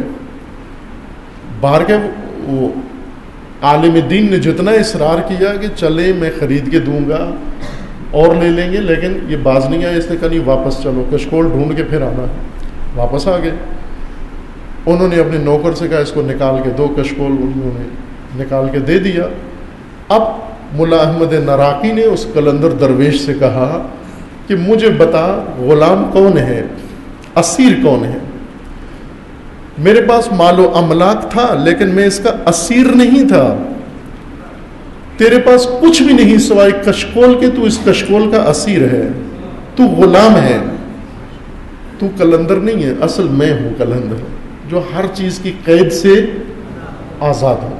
علی علیہ السلام بھی فرماتے ہیں کہ زہد یہ نہیں ہے کہ تیرے پاس کچھ نہ ہو، تیری ملکیت نہ ہو، بلکہ زہد یہ ہے کہ تیرا کوئی مالک نہ ہو، تو کسی کی ملکیت نہ ہو، تو آزاد ہو ہر چیز سے. یہ ہستی امام خمینی وہ آزاد انسان ہے. ایک واقعہ میں آپ کی خدمت میں عرض کرتا ہوں کہ امام خمینی کو جب تحریک چلائی انقلاب کی شاہ کے خلاف، شاہ نے جلا وطن کر کے نجف بھیج دیا. اس کی بھی ایک داستان ہے کہ کیوں نجف بھیجا. امام خمینی جب نجف میں گئے، کافی عرصہ وہاں مقیم رہے، تقریباً 11 سال 12 سال وہاں نجف میں رہے. آخرکار نجف یا عراق کی حکومت نے کہا کہ آپ بھی نجف بھی چھوڑیے، آپ جائیے یہاں سے نکلے. آپ کویت کے لیے ویزا لیا، اقدام کیا، انہوں نے ویزا تو دے دیا لیکن بارڈر بند کر دیا، کہا کہ کویت بھی نہیں آ سکتے آپ. ایران سے نکال دیے گئے، عراق سے بھی بے دخل کر دیے گئے. کویت کا ویزا لیا، انہوں نے بارڈر بند کر دیا کہ آپ یہاں نہیں آ سکتے. یہ ان کی چال تھی، دباؤ ڈال رہے تھے. ظاہر ہے ایک بوڑھا مرجع تقلید عالم دین جو آرام و آسائش میں رہتا ہے، مثلا اس کو جب گھر سے بھی نکل گیا، اس ملک میں بھی نہیں رہ سکتا، اس ملک میں بھی نہیں جا سکتا، اپنے ملک میں بھی نہیں آ سکتا، تو یہ تنگ آ کے آخرکار توبہ کرے گا، معافی مانگ لے گا کہ بھائی مجھے کسی جگہ تو رہنے دو. آپ درخواست دے گا، پھر ہم کہیں گے کہ انقلاب چھوڑو. امام نے وہاں پر فرمایا کہ میں بارڈروں پر ہی گھومتا رہوں گا، کوئی حرج نہیں ہے میرے لیے کوئی مسئلہ ہی نہیں ہے کہ میں قم میں رہوں، میں خمین شہر میں رہوں، میں مشہد میں رہوں، میں نجف میں رہوں، کربلا میں رہوں، یا بارڈروں پہ گھومتا رہوں، کوئی فرق نہیں پڑتا. میرے لیے سب جگہیں ایک جیسی ہیں، ایک جیسی ہیں ساری جگہ. وہاں سے پھر امام کے ساتھیوں میں سے بعضوں نے اقدام کیا اور کوشش کی، اور پیرس میں فرانس کا ویزا مل گیا، اور امام کچھ مہینے، 1 سال کچھ مہینے آخری وہاں پر چلے گئے. یہ اسی زمانے کا واقعہ ہے. عزیزان، بعض لوگوں کے لیے مقامات مقدسہ بھی قید بن جاتے ہیں، وہ ہل نہیں سکتے. جی میں تو اس مقدس شہر سے نہیں جاؤں گا، میں تو قم سے باہر نہیں جاؤں گا، میں تو نجف سے باہر نہیں جاؤں گا، میں تو فلاں جگہ سے باہر نہیں جاؤں گا. امام نے فرمایا کہ یہ زنجیریں نہیں ہیں میری، میں خدا کی خاطر جہاں جانا ہوا چلا جاؤں گا، میرے لیے کوئی فرق نہیں پڑتا. زندان میں رہوں، اپنے گھر میں رہوں، مہمان خانے میں رہوں، روڈ پہ رہوں، صحرا میں رہوں، کوئی فرق نہیں پڑتا. ایک روایت موجود ہے معصوم سے، امام علیہ السلام سے. امام سے پوچھا گیا کہ عالم، حقیقی عالم کیا ہے؟ ہم کیسے پہچانیں یہ حقیقی عالم ہے یا نہیں؟ امام فرماتے ہیں کہ آپ یہ دیکھو کہ جب اس کے لیے فرق ختم ہو جائے کہ کیا کھانا ہے، کوئی فرق نہیں پڑتا اس کے لیے کیا کھانا ہے، اور جب اس کے لیے پہننے کا وقت آئے تو اس کے لیے یہ بھی کوئی فرق نہیں ہے کیا پہننا ہے. سمجھو یہ حقیقی عالم ہے. لیکن جس کے لیے فرق پڑے وہ کہ یہ کھانا ہے یہ نہیں کھانا، ہم نے چکن براسٹ روسٹ کھانا ہے اور یہ معمولی چیز دال ساگ نہیں کھانا، اس سے طبیعت خراب ہوتی ہے ہماری، ڈاکٹر نے منع کیا ہے. جان لو کہ یہ حقیقی عالم نہیں. حقیقی عالم ہے، اس کو چٹنی دے دو، ساگ دے دو، دال دے دو، مٹن دے دو، پزا دے دو، جو بھی دو، اس کے لیے کوئی فرق نہیں پڑتا، سب رزق خدا ہے. خشک روٹی ہو، جو کی روٹی ہو، پراٹھا دے دو، اس کے لیے کوئی فرق نہیں پڑتا. لیکن جس کے لیے فرق پڑتا ہے، جو آئے گا ہے پراٹھا دو تو کھاؤں گا، ورنہ آپ نے علماء کی توہین کی ہے، علماء کی شان میں گستاخی کی ہے جو آپ نے خشک روٹی رکھ دی ہے. علماء کی شان عزت تواضع اس وقت ہوتی ہے جب پراٹھے پکا کے دو ہم کو. یہ عالم نہیں ہے، چونکہ اسیر ہے، یہ گندم و جو کا اسیر ہے، یہ کھانے کا اسیر ہے، یہ لباس کا اسیر ہے، یہ منصب کا اسیر ہے، یہ شہرت کا اسیر ہے. جب امام سے پہلے کے مراجع تقلید کی وفات ہوئی، امام خمینی سے پہلے جو مرجع تقلید تھے، ان کے بعد 3-4 شخصیتوں کی مرجعیت کا اعلان ہوا کہ یہ مراجع ہیں، از جملہ امام خمینی کا بھی اعلان ہوا کہ یہ بھی مرجع تقلید ہے. امام نے کہا نہ میں نہیں ہوں، میری کوئی ضرورت نہیں ہے اعلان کرنے کی، مجھے مرجعیت کے عنوان کی ضرورت نہیں ہے، کیونکہ دوسرے علماء ہیں ان کی تقلید کریں لوگ، میں نہیں چاہتا کہ میں بھی ان میں سے ایک مدعی کینڈیڈیٹ بنوں مرجعیت کا. نہ، میں آزاد ہوں، اس قید سے بھی آزاد ہوں. امام کے مقلدین میں سے ایک شخص نے کہا کہ آپ کی توضیح المسائل نہیں ہے اور آپ کے مقلدین کو مشکل پیدا ہوتی ہے، تو آپ اجازت دیں توضیح المسائل چھاپ دیں. امام نے فرمایا جن کو ضرورت ہے وہ اپنے پیسے سے خود چھاپ لیں، ان کی ضرورت ہے، میری ضرورت تو نہیں ہے. مجتہد کی ضرورت نہیں ہے توضیح المسائل، مقلد کی ضرورت ہے توضیح المسائل، خوب چھاپ لیں. وہ میرے پاس نہیں ہے، میں مال امام سے امام لگانے کی اجازت نہیں دوں گا، اپنے ذاتی پیسے سے چھاپ لے گا. یہ واقعہ ایک پاکستانی عالم کا ہے، نجف میں گئے، ان پر چونکہ علماء کی کتابوں کے ترجمے کرے پیسے ملتے ہیں. یہ ایک طالب علم تھے، عالم گئے امام کے پاس، جا کر کہا کہ آپ اجازت دیتے ہیں آپ کی توضیح المسائل کا ترجمہ اردو میں کروں تاکہ آپ کے مقلد زیادہ ہو جائیں. امام نے فرمایا کہ تو اگر فاضل ہے، عالم ہے، پڑھا لکھا ہے تو کوئی اور کام کر. یہ کوئی کام ہے کہ تم میری توضیح المسائل کا ترجمہ کرے؟ یہ کوئی کام ہے؟ اور کوئی کام کر، جا کے اچھا سا کام کر. یہ وہ شخصیت تھی. عزیزان، امام، ایک شخص انقلاب کے بعد آیا امام کے پاس، اس کے کارخانے فیکٹریاں تھیں، چونکہ بہت سارے سرمایہ دار انقلاب کے بعد توبہ کی، انہوں نے دین سیکھ لیا اور اللہ کے بندے بن گئے، یا ڈر کی وجہ سے، خوف کی وجہ سے، یا واقعاً تبدیلی آ گئی ان میں. ایک بڑی فیکٹری کارخانے کا مالک آیا اور اس نے آ کر خمس کہا، جی میں پہلے غافل تھا، نہیں دیتا تھا، اب چونکہ نظام اچھا ہو گیا ہے اور آپ آ گئے ہیں تو خمس دینا چاہتا ہوں، میرا اتنا خمس بنتا ہے. اس نے اس وقت، یعنی آج سے 36-37 سال پہلے کی بات، اس وقت ملینز میں اس کا خمس تھا، یعنی آپ یوں کہیں گے $20 ملین اس نے خمس نکالا کہ میرا اتنا خمس بنتا ہے، اتنا میں مالدار ہوں.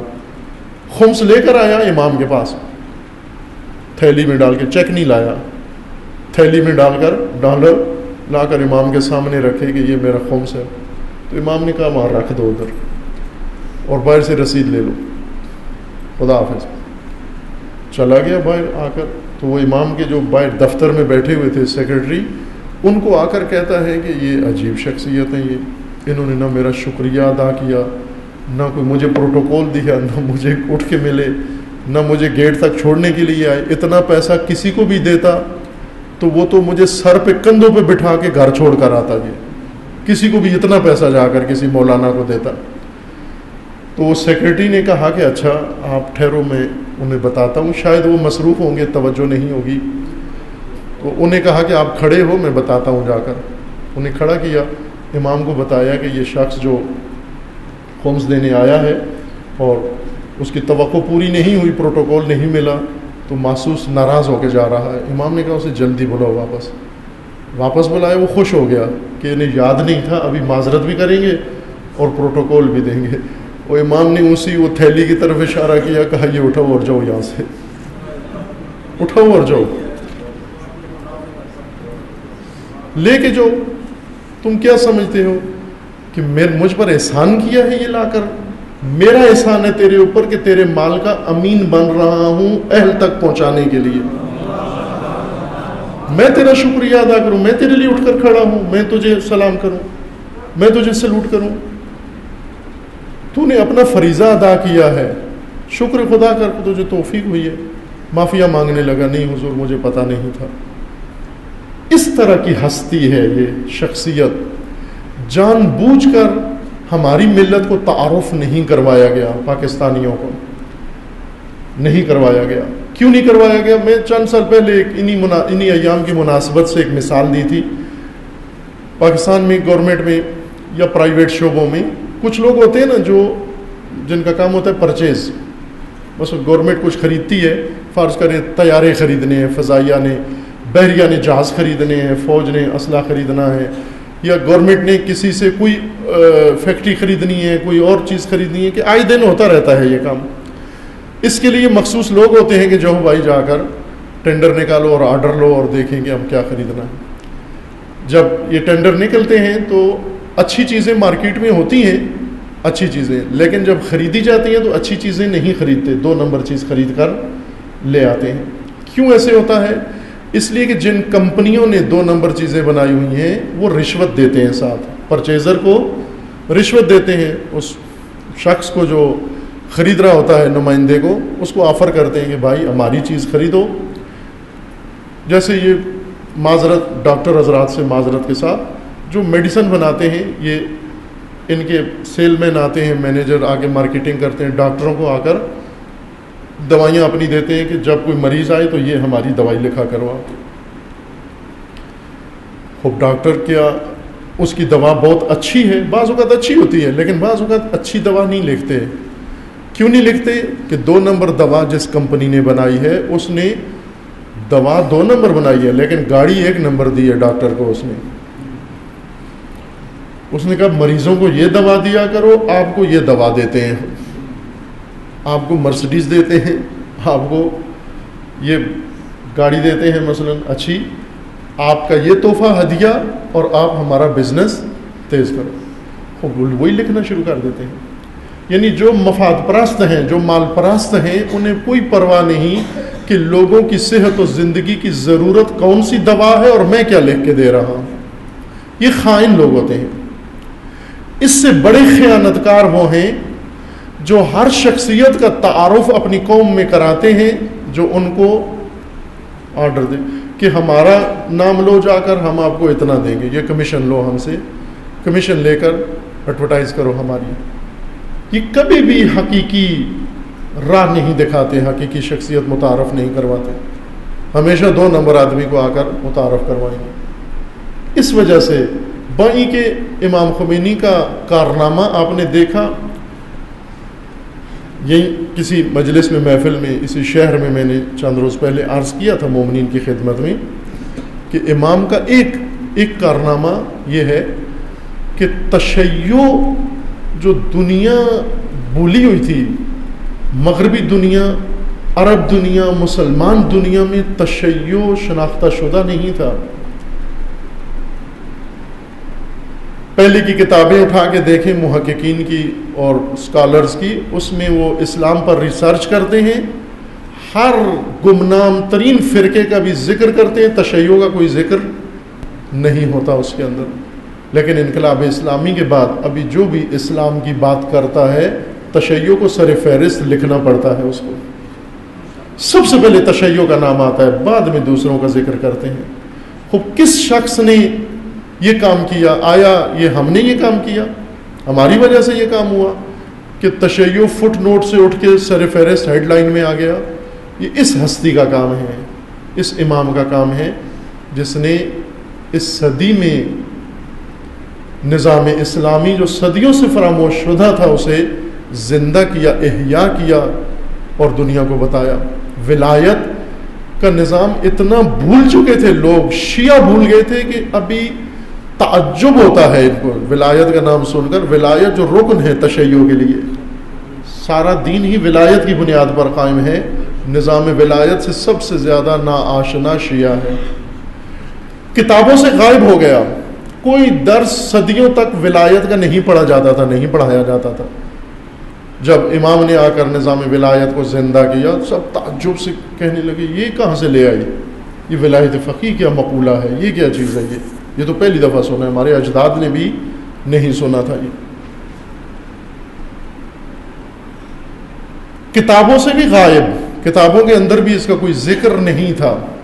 اس ہستی نے یہ کارنامہ انجام دیا۔ عزیز من، ولایت کے نظام کو زندہ کیا، احیاء کیا، اور اس سختی کے ساتھ کیا، آسانی سے نہیں ہوا۔ ہمارے لیے آج آسان ہے اس کو تصور کرنا، لیکن ایک محال یا قریب محال چیز کے امام نے اس کو ممکن بنا کے عملی بھی کر دیا، کہ جہاں پر کوئی بھی نہ جانتا تھا نہ پہچانتا تھا، پڑھتے ہی نہیں تھے، جب ان کو پہچان کس چیز کی ہوگی؟ امام نے اس ماحول میں قیام کیا اور بتایا ہمیں۔ امام کے خدمات میں سے، امام راحل کی خصوصیات میں سے ایک یہ ہے کہ امام نے حقیقی اسلام کو ملاوٹ والے اسلام سے دور کیا۔ تین اصطلاحیں امام نے بیان کی، تین اصطلاحیں جاننا آپ کے لیے ضروری ہیں۔ ایک اسلام ناب خالص، ناب خالص کو کہتے ہیں، علامہ اقبال نے بھی یہی اصطلاح استعمال کی ہے، مشرب ناب، یہ علامہ اقبال کی اصطلاح ہے۔ چبایت مردرا طبع بلندی مشرب نابی، مرد کو کیا چاہیے؟ ارادہ بلند، ہمت عالی اور پاک اور صاف دین، یہ علامہ اقبال فرما رہے ہیں۔ امام نے نام رکھا اس کا اسلام ناب، ناب فارسی میں کہتے ہیں خالص کو۔ دوسری اصطلاح استعمال کی اسلام التقاطی، ملاوٹ والا اسلام، اور تیسری اصطلاح ہے تحجر، اسلام تحجر یعنی جمود والا اسلام۔ خالص اسلام اور باقی دو میں فرق کیا ہے؟ ملاوٹ والا وہ اسلام ہے جس کے اندر بہت ساری چیزیں لا کے، جس کا آپ چلا، جس کو موقع ملا اس نے اسلام میں کوئی نہ کوئی چیز داخل کر دی، خرافات، رسومات، من گڑھت چیزیں، اپنی ذہنی اختراعات، کلچر، تہذیب، ہر ملک و علاقے کی تہذیب انہوں نے اٹھا کے دین کے اندر ڈال دی، داخل کر دی۔ یہ ملاوٹ والا اسلام ہے۔ اور ایک اسلام ہے تحجر کا اسلام، یعنی جس اسلام کی کریم نکال لی گئی ہے اندر سے، متحجرانہ اسلام، جس میں نظام کی بات نہیں ہے، احکام کی بات کرتے ہیں، اخلاق کی بات کرتے ہیں، آداب کی بات کرتے ہیں، نظام کی بات نہیں کرتے۔ امام خمینی فرماتے ہیں کہ احکام نظام کے لیے آئے ہیں، اگر نظام نہ ہو احکام کی کوئی افادیت نہیں ہوتی۔ جیسا ہے ابھی آپ کے پاس احکام اسلامی ہیں، ان پر عمل کرنا چاہتے ہیں، کہاں کریں ان پر عمل؟ مثلا آپ سود سے بچنا چاہتے ہیں، بچ سکتے ہیں بینکوں میں جا کر، بینکوں میں سب سود ہے، چونکہ نظام طاغوت کا ہے، احکام اسلام کے ہیں۔ اسلام کے احکام طاغوت کے نظام کے لیے نہیں بنائے گئے، اسلام کے احکام اسلام کے نظام کے لیے بنائے گئے ہیں۔ دین نظام سے شروع نہیں کیا گیا، احکام سے شروع ہوا۔ ابھی مدرسوں میں احکام پڑھا کے فارغ التحصیل ہو جاتے ہیں، نظام کی بات نہیں کرتے۔ امام نے نظام کو زندہ کیا، نظام حکومت، نظام عدالت، نظام سیاست، نظام تعلیم، نظام معیشت، نظام معاشرت، یہ سب اس عظیم ہستی کا کارنامہ ہے، اور وہ بھی خالص طور پر۔ توجہ فرمائی، یہ بہت عظیم کارنامہ ہے۔ ایک زمانے میں امام غزالی نے کتاب لکھی تھی، امام غزالی نے کتاب لکھی احیاء العلوم، بہت اچھی کتاب ہے، اتفاقاً تاریخ میں جو اچھی کتابیں لکھی گئی ہیں ان میں سے ایک یہ کتاب ہے، حجت الاسلام غزالی نے لکھی، اہل سنت کے بہت جید امام ہیں اور بڑی علمی شخصیت ہے۔ بعض کمزور باتیں، سست باتیں بھی کی ہیں انہوں نے، لیکن مجموعی طور پر انہوں نے بہت اچھی کتابیں بھی لکھی اور افکار بھی پھیلائے. بعض باتیں سست ہیں البتہ، اور اس کی وجہ بھی انہوں نے خود بتا دی کیوں سست ہیں. ان کی کتاب میں، اس اچھی کتاب میں احیاء العلوم میں ہر چیز کا حوالہ موجود ہے. نمونے کے طور پر اہل بیت سے کوئی روایت موجود نہیں. نمونے کے طور پر جس طرح مولانا مودودی نے بہت اچھی فکر پیش کی اور ہر چیز کا حوالہ موجود ہے، لیکن اہل بیت کا کوئی حوالہ ان کی کتابوں میں موجود نہیں ہے. کسی نے پوچھا تھا ان سے تو انہوں نے کہا کہ میں نے شیعہ کی کوئی کتاب پڑھی ہی نہیں ہے. میں نے، مولانا مودودی نے کہا. غزالی بھی ایسے تھے، انہوں نے بھی شاید نہیں پڑھی. ان کی کتابوں میں کوئی حوالہ اہل بیت کا نہیں تھا. بعد میں ایک عالم دین شیعہ پیدا ہوئے اور انہوں نے آ کر یہ کمی پوری کی ان کی، امام غزالی کی کتاب کی کمی، احیاء العلوم کی. اور انہوں نے کتاب لکھی المحجۃ البیضاء، احیاء العلوم کی تعمیر نو کی، تحریر نو کی. یعنی احیاء العلوم کو نئے سرے سے لکھا، وہی فصول، وہی چیپٹر، وہی فصلیں، وہی ابواب، لیکن فرق کیا تھا کہ تمام وہ عناوین جو امام غزالی چھوڑ گئے تھے اہل بیت کے کلام. فیض کاشانی، اس عالم کا نام ہے فیض کاشانی، ملا فیض کاشانی. انہوں نے، فیض کاشانی نے کتاب لکھی محجۃ البیضاء، اور اس کتاب کے اندر تمام حوالے اہل بیت سے اور رسول اللہ سے نقل کیے ہیں. یہ کمی پوری کر دی. تمام تشیع وجد میں آ گیا. اتنی بڑی عظیم کتاب غزالی کی تھی اور اس میں اہل بیت کی طرف سے کوئی روایت و قول نقل نہیں ہوا تھا سیرت، لیکن فیض کاشانی نے یہ عظیم کارنامہ انجام دیا کہ احیاء العلوم کے حوالے اور ریفرنس اہل بیت سے اقوال سے نکال کر پیش کیے. تمام علماء فیض کاشانی کے لیے آج بھی دعا کرتے ہیں. فیض کاشانی 400 سال پہلے، 500 سال پہلے اس دنیا سے چلے گئے. آج بھی ان کے لیے دعا کرتے ہیں اور ان کی کتاب کو سر آنکھوں پر رکھتے ہیں کہ انہوں نے ایک کتاب میں اہل بیت کی روایات کی کمی تھی، اس کمی کو پورا کیا کتابی شکل میں. عزیز من حق بنتا ہے فیض کاشانی کا کہ ان کے لیے یہ احترام کیا جائے. امام خمینی نے کیا کیا؟ امام خمینی نے کتابوں کے اندر اہل بیت کی روایات کی کمی کو پورا نہیں کیا، بلکہ امام خمینی نے اس زمین کے اوپر ایک شدید کمی صدیوں سے چلی آ رہی تھی، اور وہ نظام اہل بیت کی کمی تھی. ہر نظام دنیا میں حاکم تھا، ہر نظام دنیا میں موجود تھا، ہر طرح کی حکومت موجود تھی سوائے طرز اہل بیت کی حکومت کے. طرز اہل بیت کی حکومت موجود نہیں تھی. امام خمینی نے آ کر طرز اہل بیت کی حکومت قائم کر کے دنیا کو بتایا کہ یہ. اب توجہ فرما لیں کہ فیض کاشانی وہ کارنامہ انجام دے اتنے لائق تعظیم ہیں، تو پھر امام خمینی آیا لائق تعظیم و احترام نہیں ہے؟ اتنا احترام نہیں ہے کہ ان کے یوم رحلت ان کا ذکر ہی کر دیا جائے اور ہم اپنی نسل کو آگاہ کریں کہ عزیز من اگر دین حقیقی سیکھنا ہے تو اس ہستی کے افکار میں ہے. آپ لوگ شکر گزار ہو خداوند تبارک و تعالیٰ کے کہ اس زمانے میں خدا نے آپ کو پیدا کیا ہے. آپ سے پہلے امام آئے، انقلاب آیا، روشنی پھیلی، اہل بیت کے علوم پھیلے، نظام تشکیل پایا، اور پھر ہم دنیا میں آئے. اس سے بڑی نعمت اور کیا ہے؟ سید الشہداء علیہ السلام دعائے عرفہ میں پروردگار کی بارگاہ میں شکر بجا لاتے ہیں. پروردگار تیرا شکر کہ تو نے حسین کی ولادت سے پہلے سرزمین مدینہ کو کفر و شرک و بت پرستی سے پاک کیا، اور حکومت الہی رسول اللہ کے توسط سے قائم ہوئی، اور پھر تو نے حسین کی ولادت کا اہتمام کیا. اس نعمت پر تیرا شکر گزار ہو. اب یہ حسینیت ہے، یہ امام حسین علیہ السلام نعمت کی پہچان بتاتے ہیں اور شکر الہی بجا لاتے ہیں. درود ہو و سلام اس ہستی پر، اور دعا ہے کہ خداوند تعالیٰ امام راحل کو انبیاء کے ساتھ و ائمہ اطہار کے ساتھ معشور فرمائے انشاءاللہ. خوب حالات بھی تھے، لیکن اب وقت نماز گزر رہا ہے، ان سے اجتناب کرتے ہیں. کچھ عالمی حالات کا منظر پیش کرنا تھا، کچھ ملکی حالات۔ دعا کرتے ہیں خداوند تبارک و تعالیٰ کی بارگاہ میں، اللہم بحق اسمک العظیم الاعظم الاعز الاجل الاکرم، یا اللہ یا اللہ یا اللہ یا اللہ یا اللہ یا اللہ یا اللہ یا اللہ یا اللہ یا اللہ۔